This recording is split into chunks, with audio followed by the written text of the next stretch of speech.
जो लोग दूसरों की बुरी बातों पर ध्यान देते हैं वे अपने लक्ष्य से भटक सकते हैं।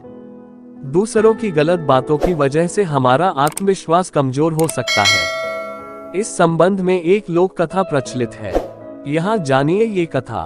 कथा के अनुसार पुराने समय में एक विद्वान संत अपने शिष्य के साथ एक गांव से दूसरे गांव लगातार यात्रा करते रहते थे। कभी कभी किसी गांव में कुछ दिनों के लिए रुक भी जाते थे। ऐसी एक यात्रा में संत अपने शिष्य के साथ एक गांव में रुके। संत ने गांव के बाहर अपनी कुटिया बनाई थी। गांव में ये बात फैल गई कि कोई संत हमारे गांव के बाहर रुके हैं। धीरे धीरे उनके दर्शन के लिए लोग वहां पहुंचने लगे। संत विद्वान थे, वे गांव के लोगों को उनकी समस्याओं को समाधान बता रहे थे।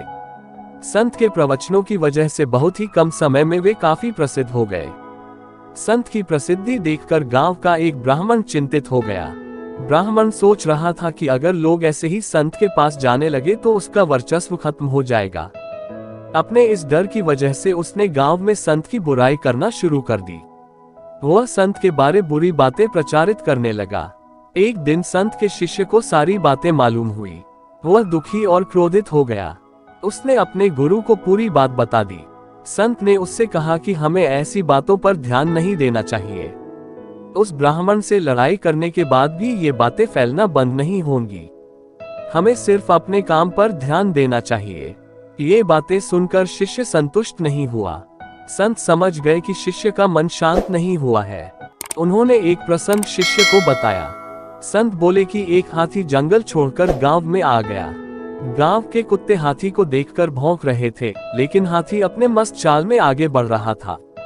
उस पर कुत्तों के भौंकने का कोई असर नहीं हो रहा था। कुछ ही देर में कुत्ते थक गए और उन्होंने भौंकना बंद कर दिया। हमें भी बुराई करने वाले लोगों से इसी तरह पेश आना चाहिए। हमें सिर्फ अपने लक्ष्य पर ध्यान केंद्रित करना चाहिए।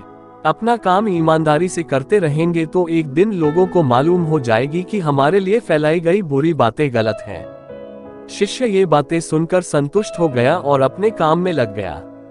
प्रसंग की सीख। इस प्रसंग की सीख यही है कि हमें भी उन लोगों पर ध्यान नहीं देना चाहिए जो हमारी बुराई करते हैं। बुरी बातों की वजह से हमारा ही आत्मविश्वास कमजोर हो सकता है। इसीलिए अपना काम ईमानदारी से करते रहें और आगे बढ़ते रहना चाहिए।